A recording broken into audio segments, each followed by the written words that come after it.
Enemies against the true Hebrew Israelite nation. Enemies against the true Hebrew Israelite nation. Our keynote scriptures are Psalm 83, verses 3 through 8. Quote, "They have taken crafty counsel against thy people and consulted against thy hidden ones.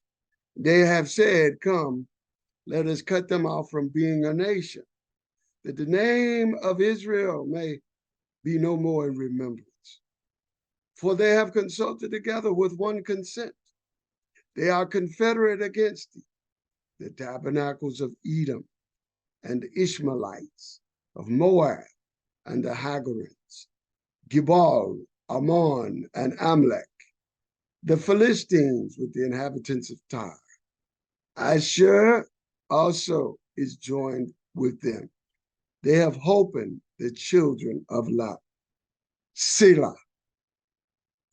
As the world geopolitical status is currently unraveling before our eyes because of the war in Gaza, so too the nationalistic fervor among Hebrew Israelites is increasing.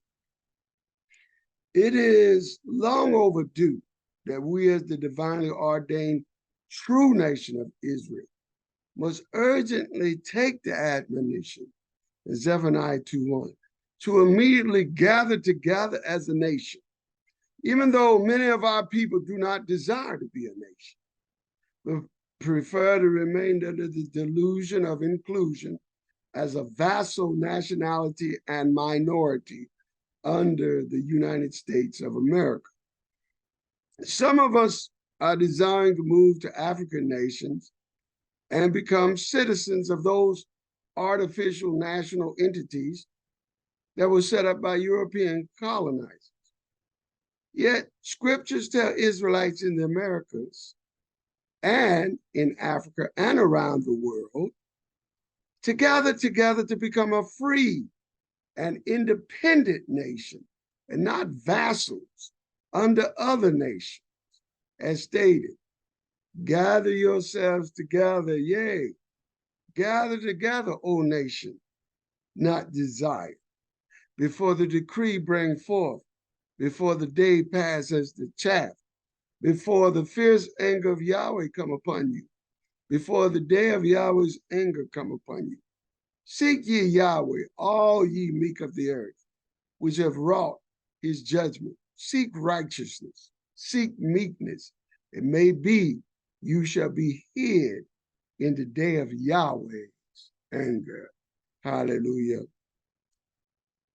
Yet our passage of study tonight in Psalms 83 reveals that there is an international conspiracy to stop us, who are the actual bloodline descendants of ancient Israelites, from becoming a nation again. Currently, the war in Gaza has shown us an alliance in the Middle East of a confederacy of nations who are backed by alliances with major world powers from outside of the Middle East. The major world powers who have major influence on the Middle East nations currently are the American-led NATO alliance, Russia, China, and the United Nations. As we survey the modern Middle East nations listed in Psalm 83, verses 6 through 7, who are identified by their ancient name, not their modern names, but these modern Middle Eastern nations listed in Psalm 83 are identified by their ancient names, as stated in verse 6 through 8, the tabernacles of Edom and the Ishmaelites, Moab and the Hagarites, Gibal, Ammon, Amalek, the Philistines with the inhabitants of Tyre. Asher is also joined with them. They have holpen the children of Lot, Selah. We begin to see from this list of ancient nations how the Gaza war has shown the handwriting on the wall of the international alliances around the world that are aligning themselves in a satanic international conspiracy to ultimately cut us off, who are not aligned with the Zionist imposter state of Israel, because we are the true nation of Israel. And according to Zephaniah chapter 3, verses 1 through 4, Yahweh states that in the times of the destruction of Gaza, that Israelites should begin to take to heart our desire to unify as a nation again, even though many of our people don't desire to be a nation. That's why it says, as stated in verse 1, of chapter 2 of Zephaniah, gather yourselves together, yea, gather together, O nation not desired, before the decree break forth, before the day pass as the chaff, before the fierce anger of Yahweh come upon you, before the day of Yahweh's anger come upon you. Seek ye Yahweh, all you meek of the earth, which have wrought his judgment. Seek righteousness, seek meekness. It may be you shall be hid in the day of Yahweh's anger. For Gaza shall be forsaken, and Ashkelon a desolation. They shall drive out Ashdod at the noonday, and Ekron shall be rooted up. Psalm 83 is a prophecy of the time when we, the Israelite people, come under attack from international opposition, once we emerge as a nation again, as admonished in Zephaniah 2:1, which says, gather yourself together, yea, gather together, O nation not desired. We've already encountered in preparation for the Great Tribulation Conference that will be coming up next week, opposition from the Zionist lobby. They have already begun to wage war against our conference in Tampa Bay, Florida, the Great Tribulation Conference, and the unveiling of the premiere of the new Hebrews to Negroes 3 documentary. They have the Zionist lobby called the owners of the venue where we were going to have the conference, and they demanded that the proprietors and owners of the venue should cancel the Great Tribulation Conference because it's anti-Semitic. Unfortunately for them, the people that own it, that run it, are connected with the Roman Catholic Church, and they have some power in the world too. And their response to the Zionist lobby was, well, these people have been polite and nice to us and paid their money on time. If you have a problem with them, why don't you call them and don't call us? Just call them and talk to them, of which we have not heard from them. Yet at the same time, we realize Psalm 83 is telling us there is a conspiracy against Israelites coming together, gathering together for nationhood as Israel. That's really at the heart of the struggle right now for Israelites. And so gathering together, mentioned in Zephaniah 2:1, to be a nation that's not desired, is really what Psalm 83 is talking about. A Gaza geopolitical crisis is likewise foretold by Zephaniah chapters 2 of Zephaniah verse 4, that would take place at the time when the Israelite nation is to emerge. So all of this that we're seeing transpiring in the Gaza war are the birth pains for you to emerge as a nation again.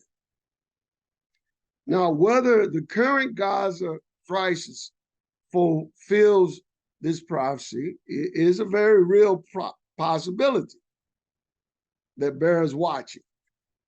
If the current Gaza crisis is a sign of the end times that is to take place at the time of the rebirth of the Israelite nation, then according to Psalm 83, there will be geopolitical opposition, as we already have encountered towards the Great Tribulation Conference. And I expect, though I'm not desiring this, that there's going to be more opposition to this conference. And I wouldn't be surprised we may see something in the press against it eventually. But I'm not desiring that, but it has already started. And so this is what Psalm 83 says. When it's time for you to become a nation again, immediately you encounter opposition, which Psalm 83 says, verse 4 has stated, they have said, come and let us cut them off from being a nation. Let us cut them off from being a nation, that the name of Israel may be no more in remembrance. Now, this verse harmonizes in Psalm 83, verse 4. It harmonizes with Revelation chapter 12, verse 4, which describes satanic opposition to Israelites birthing forth as a nation again, as stated. And the dragon stood before the woman, which was ready to be delivered, for to devour her child as soon as it was born.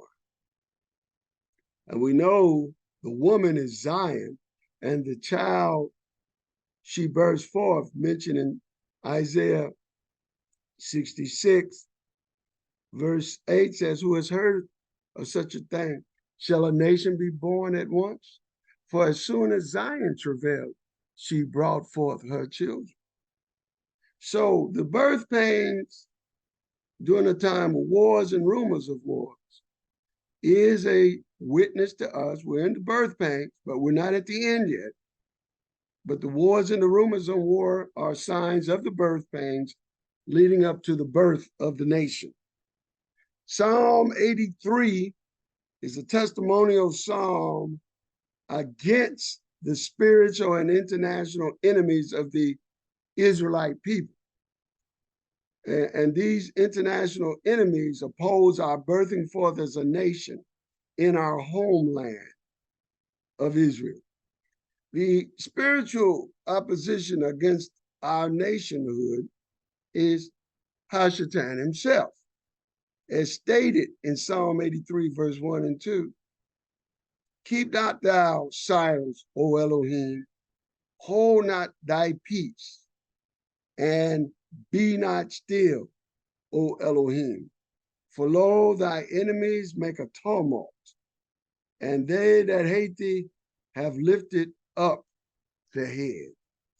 The satanic plot against Yah's plan to restore the true Israelite nation back into our land again is described here as a war not only against the Israelite people, but against the Holy One of Israel himself, Yah himself. This opposition against Yah, the Elohim of Israel, is Satan's war against the heavenly decree of Yahweh to restore us as a nation again. So in verses 1 and 2 of Psalm 83, there's a description given of the war in the heavenlies that's also described in Revelation 12 at the time of the birthing forth of our nation. It states, and there was war in heaven. Verse 7 and 8 and 9. And there was war in heaven. Michael and his angels fought against the dragon, and the dragon fought and his angels, and prevailed not, neither was their place found any more in heaven. and the great dragon was cast out, that old serpent called the devil and Satan, which deceiveth the whole world. He was cast out into the earth, and his angels were cast out with him.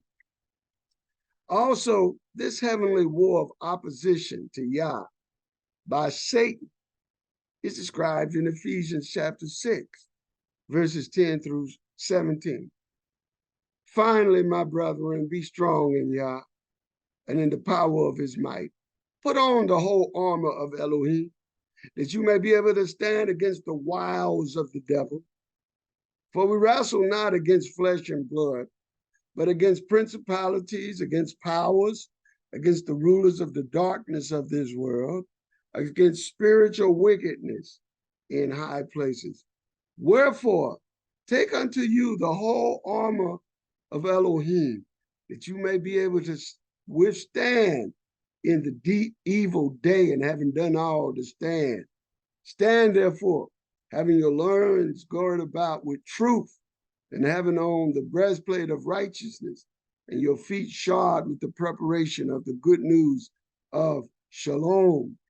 Above all, taking the shield of faith, wherewith you shall be able to quench all the fiery darts of the wicked, and take the helmet of salvation and the sword of the Ruach, which is the word, the Memra of Elohim. Likewise, 2 Corinthians 10, verses 3 through 6 states, for though we walk in the flesh, we do not war after the flesh. For the weapons of our warfare are not fleshly, but mighty through Elohim to the pulling down of strongholds, casting down imaginations and every high thing that exalted itself against the knowledge of Elohim, and bringing into captivity every thought to the obedience of Messiah, and having in readiness to revenge all disobedience when your obedience is fulfilled. So the spiritual opposition by Hashatan against the rebirth of the Israelite nation is the very struggle that will ultimately bring Satan himself down. As the psalmist prays to Yah in Psalm 83, verses 1 and 2, keep not thou silence, O Elohim, hold not thy peace, be not still, O Elohim, for thy enemies make a tumult, and they that hate thee have lifted up their head. Also, Satan's plot through his human proxies to destroy the Israelite nation is exposed in verses 3 through 8 of Psalm 83, which states, they have taken crafty counsel against thy people and consulted against thy hidden ones. They have said, come and let us cut them off from being a nation, that the name of Israel may be no more in remembrance, for they have consulted together with one consent. They are confederate against thee, the tabernacles of Edom and the Ishmaelites of Moab and the Hagarims, Gebal and Ammon and Amalek, the Philistines with the inhabitants of Tyre. Asher also is joined with them. They have helping the children of Lot, Selah.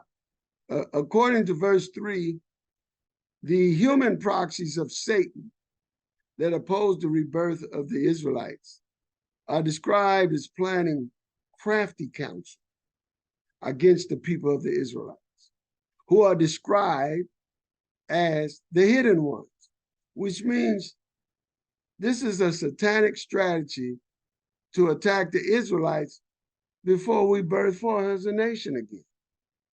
It's stated in verse 4, the satanic opposers say,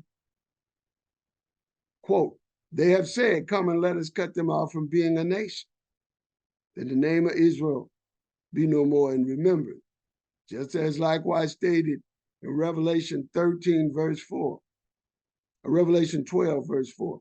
And the dragon stood before the woman which was ready to be delivered for to devour her child as soon as it was born. In verses 5 through 8 of Psalm 83, there's a description given of an alliance of national entities that Satan is planning to use to wipe out our emergence as a nation again, as stated.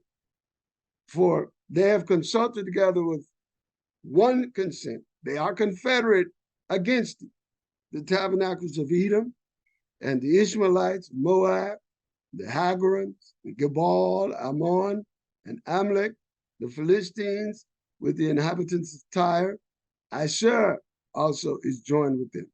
They have holpen the children of Lot, Selah. Verse 5 of Psalm 83, it tells us of a strange alliance of nations that have consulted together and united, or as translated, confederate together to attack our Israelite nationhood in our own land. These enemies are described in verses 6 through 8 as 10 nations who are named by their ancient names as, quote, the tabernacles of Edom, 1, the Ishmaelites, 2, Moab, 3, Hagarites, 4, Gebal, 5, Ammon, 6, Amalek, 7, the Philistines, 8, Tyre, 9, and Ashur or Assyria, 10. In verse 6, Edom is described first because Edom in Hebrew means red. It fits the description of the dragon or Satan in Revelation chapter 12, verse 3, which states, and at the time of our rebirth, it says, there appeared another wonder in heaven, and behold, a great red dragon, a great Edom dragon, having 7 heads and 10 horns and 7 crowns upon his head. The coalition of nations against our nationhood in the Middle East come together against us when we are about to return to our land there. This anti-Israelite coalition of 10 nations in Psalm 83 could be described as the 10 horns of the 7-headed red dragon in Revelation chapter 12, verse 3. With the 10 ancient named nations being the 10 horns of the dragon, which today comprise 7 Middle Eastern states, which could be the 7 heads of the dragon. Let me repeat myself again. The 10 horns of the dragon in Revelation 12, verse 3, could be a reference to these 10 ancient nations mentioned in Psalm 83, verses 6 through 8, which are today encompassed by 7 modern day nations, which actually could be representative of the 7 heads of the dragon. For instance, 5 ancient nations, Edom, Ishmael, Moab, Amalek, and Ammon, today comprise the 2 modern states of Jordan and Saudi Arabia. All right, the Hagarites mentioned could refer to Egypt, since Hagar, Ishmael's mother, was an Egyptian. Gebal and Tyre are comprised by the modern day nation of Lebanon. The ancient Philistines areas are today comprised and represented as Palestinians. And the ancient nation of Ashur or Assyria comprised portions of modern day Syria and Iraq. So the 10 horns of the dragon could be the 10 ancient kingdoms in Psalm 83 of Edom, Ishmaelites, Moab, Hagarites, Gebal, Ammon, Amalek, Philistines, Tyre, Ashur, which equals 10. And the 7 heads of the dragon in Revelation 12:4 could be referring to the 7 modern nations that today comprise the 10 ancient kingdoms mentioned in Psalm 83, verses 6-8. These 7 modern nations would then be Jordan, Saudi Arabia, Egypt, Palestine, Syria, Iraq, and Lebanon. But as we review these 7 modern nations, which just so happen right now as we speak, this past day, all of these nations have been meeting in Saudi Arabia, Riyadh, yesterday and today concerning the issues of the war in Gaza. Even the president of Iran, who's a enemy to Saudi Arabia, he's even in Saudi Arabia. So things are heating up. Now, as we review these 7 modern nations of Jordan, Saudi Arabia, Egypt, the Palestinians, Syria, Iraq, and Lebanon, and as we review these 7 modern nations, within the boundaries of these 7 modern nations are the 10 ancient nations in Psalm 83, verses 6-8, were located. It's interesting to see that these 7 current nations are all aligned around 4 major world powers. Jordan, Saudi Arabia, and Egypt are aligned with America and the Western powers. Palestinians, Syria, Iraq, and Lebanon are aligned with Russia and the Eastern powers. Yet we see in Psalm 83, all these powers will unite in a common cause against you, the chosen Israelite nation. Now, unfortunately, for the last 2 weeks, the original Israelites that you and I descend from, we have been under attack by the pro-Palestinian people in Chicago and in Indianapolis. You already know about what happened to some of our sons that were on the street corner preaching in downtown Chicago during the march by Palestinians and Palestinian sympathizers when they heard our young men bringing out these scriptures. Some of the Palestinians were offended and threw a bottle and hit one of our young men in the face. And they don't do the reconnaissance to see that we're a different Israel than the Israel that's the Zionist state of Israel. They don't take time to see that. And that was the case down in Indianapolis, where one of our Israelite groups has a building there where they use a 6-pointed star as the decor of their building, ISUPK. And a Palestinian woman drove her car into their building. And she did it as a protest against them, even though they're not related to the Israelis. They're not really looking at that. They're just looking at anything that has the name of Israel. And a lot of our people, we all too often look at our representatives on the streets and say they give us a bad name. But I'm going to tell you right now, it's nothing compared to the bad name that true Israelites are getting by this wicked Zionist government of the state of Israel in the Middle East right now. Till we need to pray for some of our people. Some of our people were killed in that onslaught there on October the 7th. Some of our young people from Dimona were killed. They were there partying with those Gentile young people around the Buddha image shrine that was set up there as they were closing out the Feast of Sukkot. And we're not getting all the news, but there were some Hebrews that were killed by Hamas. And that Hamas is not going to say, well, you Hebrew Israelite, These are Israelis. They don't know the difference between us. So you see, Satan's using the state of Israel to besmirch us so that all of the nations in the Middle East are coming together. Well, it don't matter whether they are calling themselves Israelites and not calling themselves Israeli.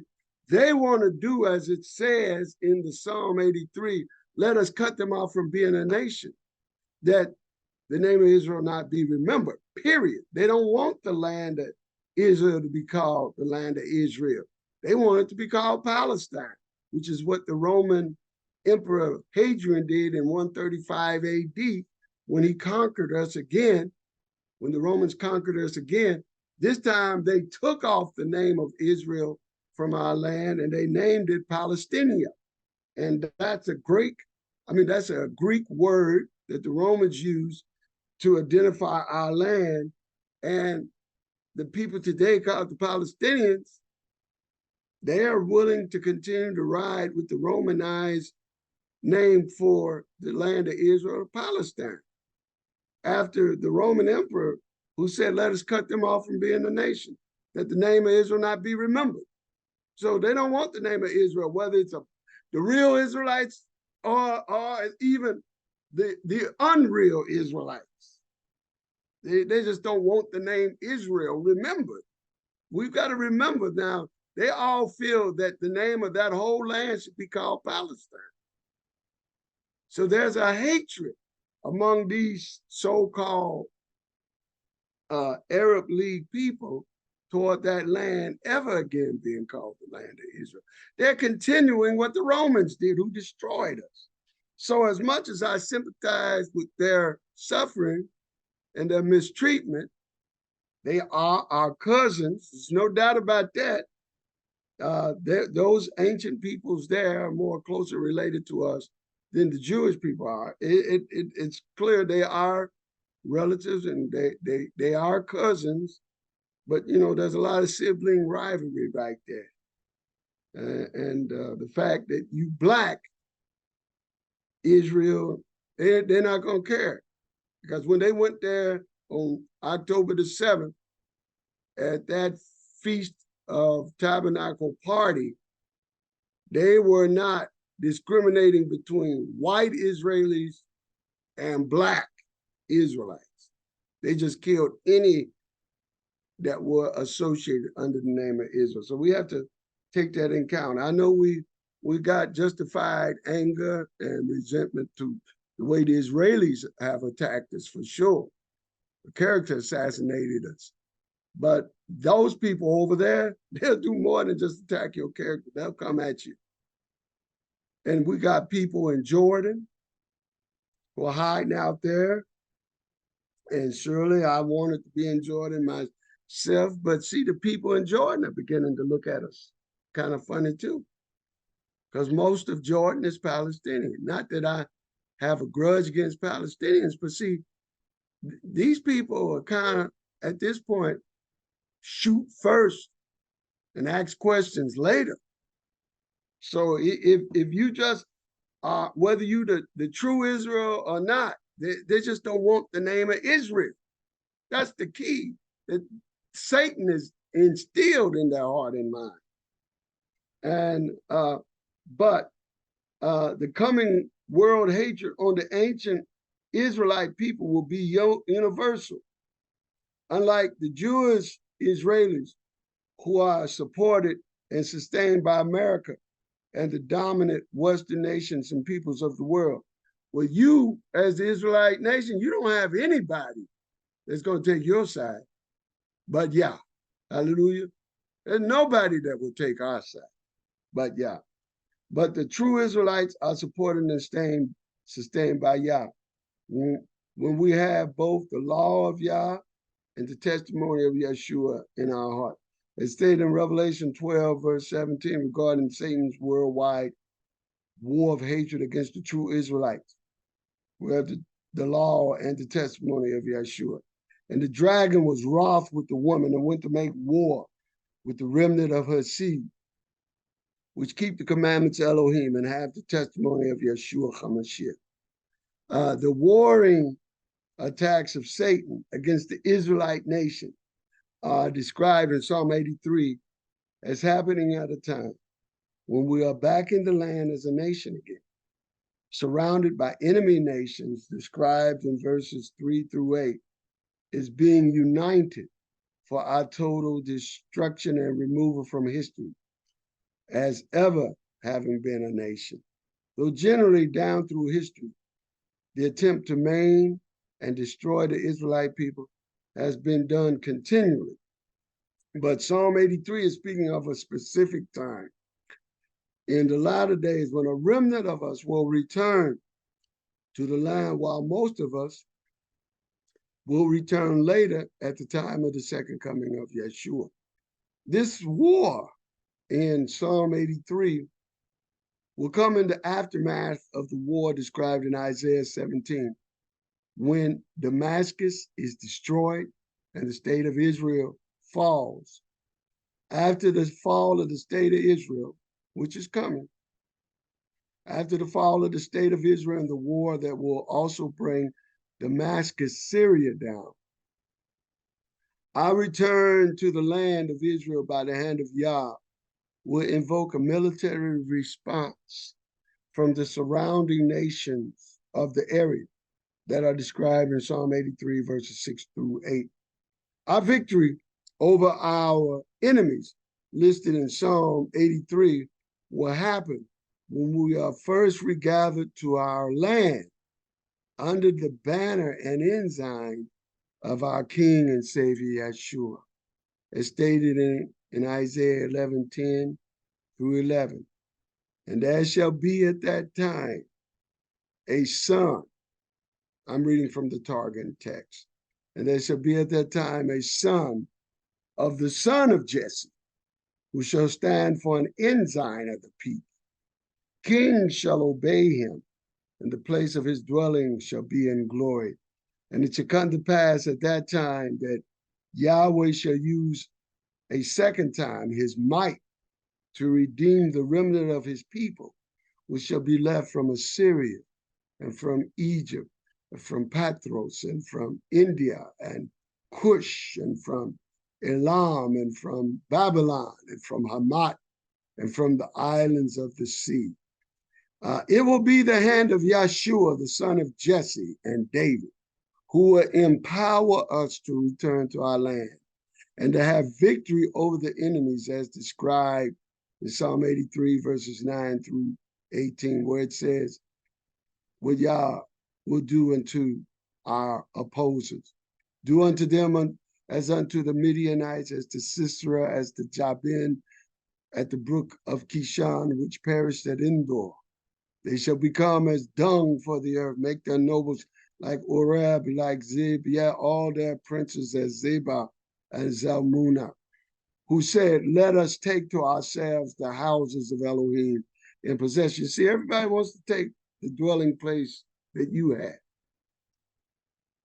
Whether it's the Israelis, or the Palestinians, they keep speaking of a two-state solution, which doesn't include you or me. It's to include mostly people who have nothing to do with the actual bloodlines of the ancient Israel.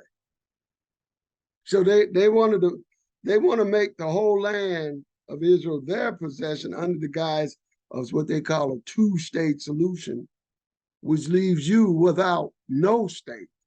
But Yah's not going to have it that way. As it says in verse 13 of Psalm 82, O my Elohim, make them like a wheel, as the stubble before the wind, as the fire burneth a wood, and as the flame setteth the mountains on fire, so persecute them with thy tempest.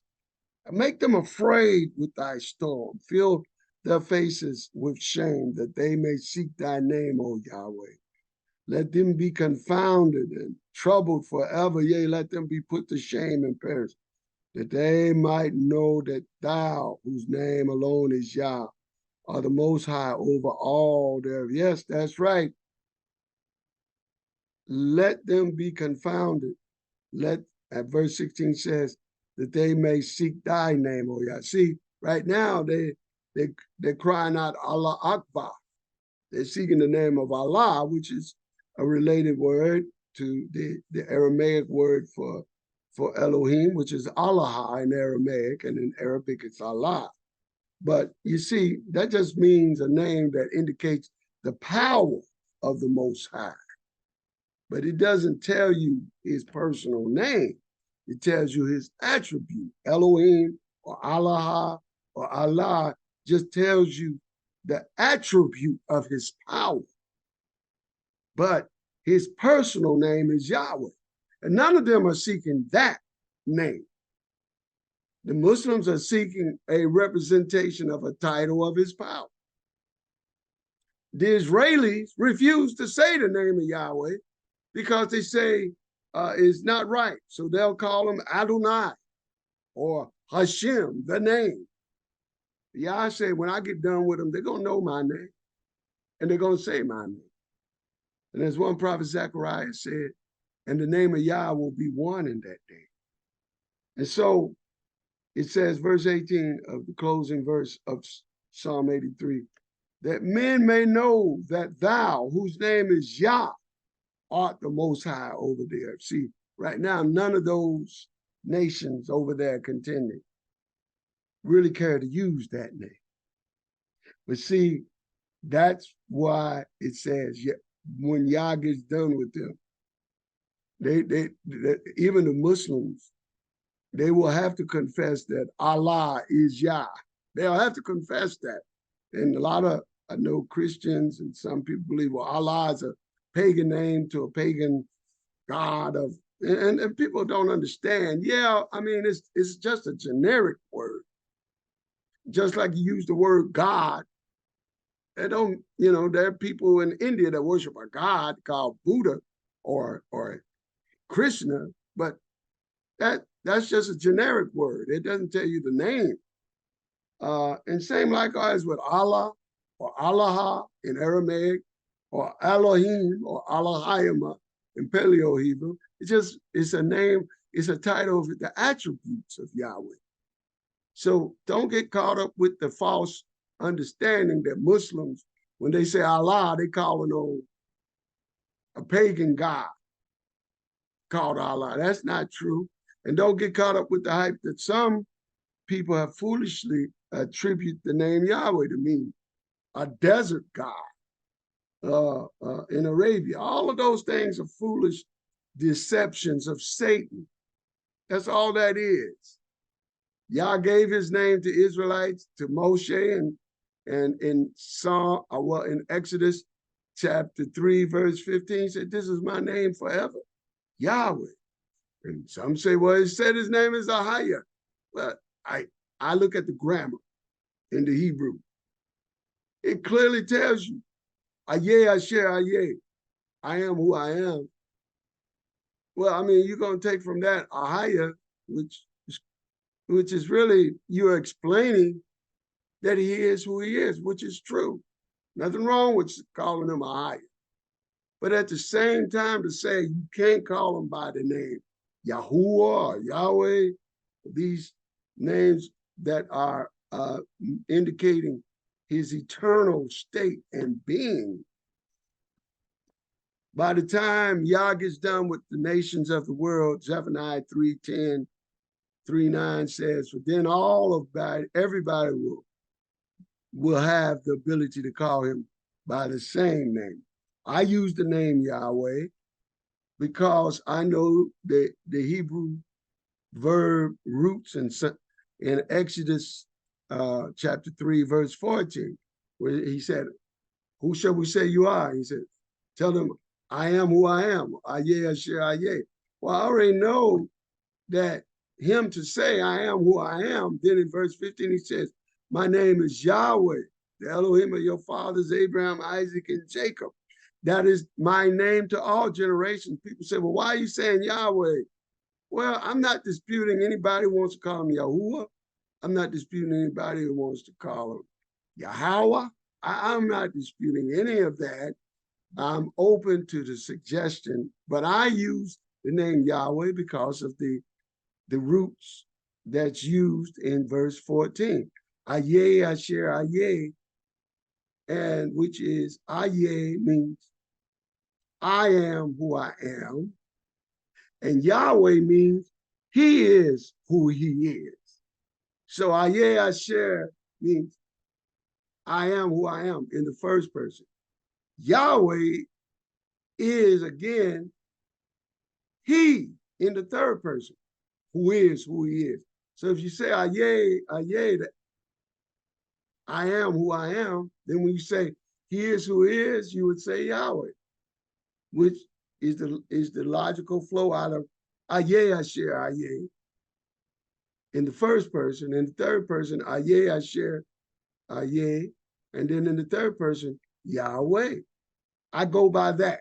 Now, I can sympathize with others that want to use the other approaches to it. I won't judge anybody, but lately there's come some kind of attack to make the name of Yahweh a pagan word, to a pagan deity out of the desert.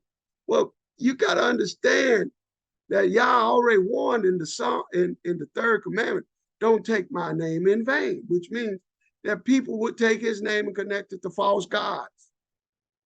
Just because they took his name and connected to a false god don't mean his name is false. It's false what the people did to take his name in vain, to connect it to a false god. There's some Korean minister on YouTube up there preaching that the name Yahweh is a desert god, and he blasphemes the name of Yahweh. That's wicked because he doesn't see the connection. And though I understand we may have different points of view on the vowel accents, or even in some cases, no vowel accents, I'm not here to argue with other people, but I'm just here to state why I say Yahweh instead of the other names, because it fits the verbal form of Ayeh Asher, verse 15 of chapter 3 of Exodus, which is the first person.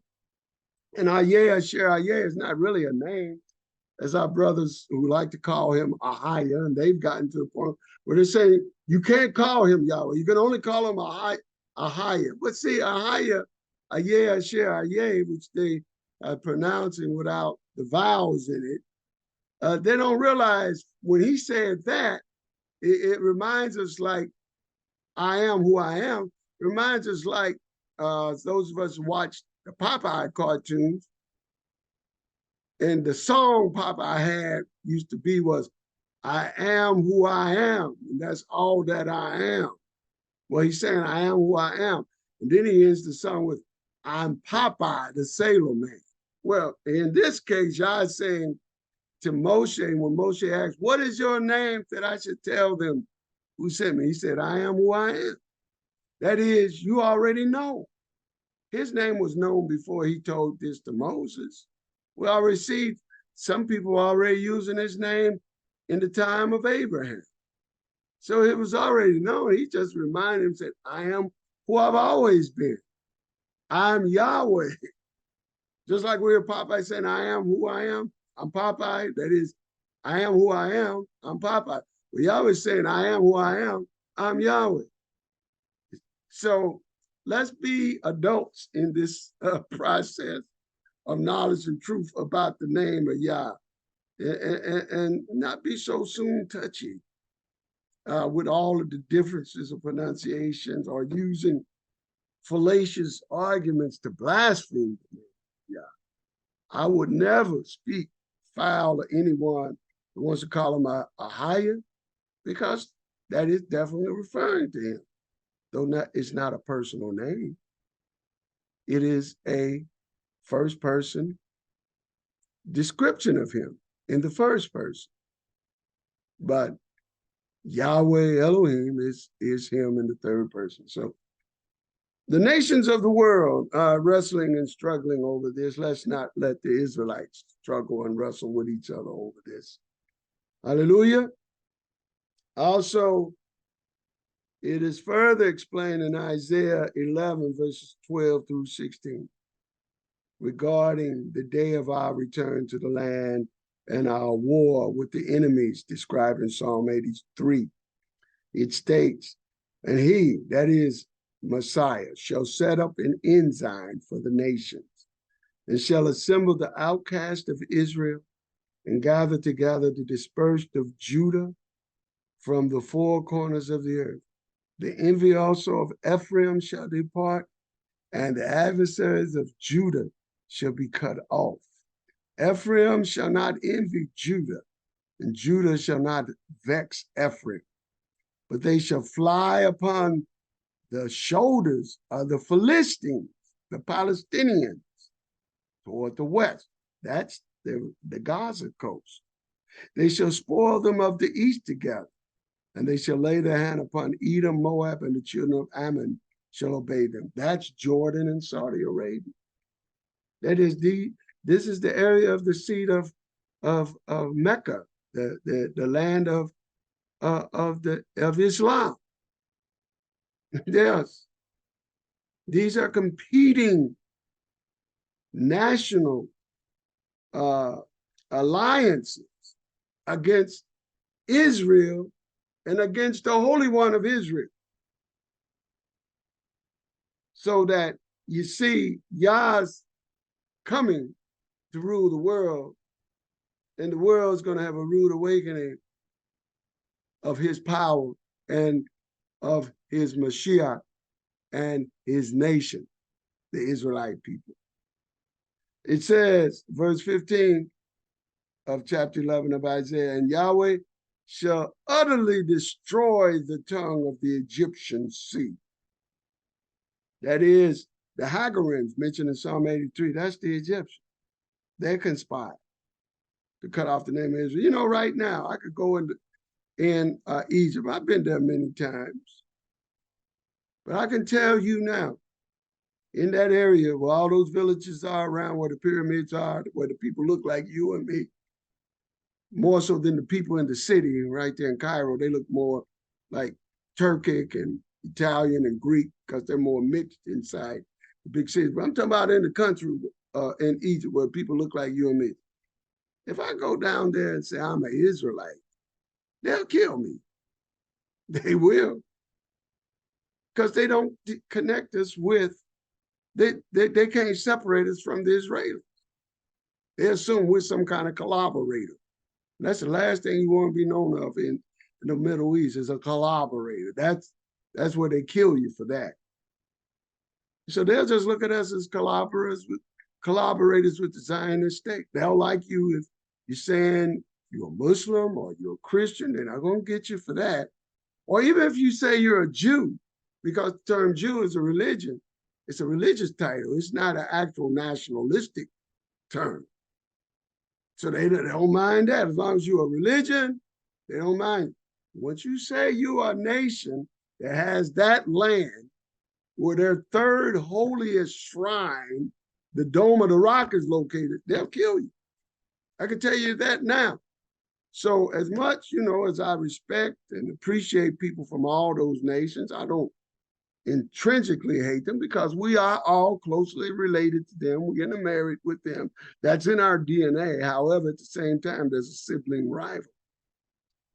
Y'all getting ready to set the record straight on who of this Shemitic family and ancient nationality people are his people. And so he says in verse 16, and there shall be an highway for the remnant of his people, which shall be left from Assyria, like as it was to Israel in the day that he came up out of the land of Egypt. Hallelujah. May Yah add a blessing to the reading and the hearing of his words. Selah.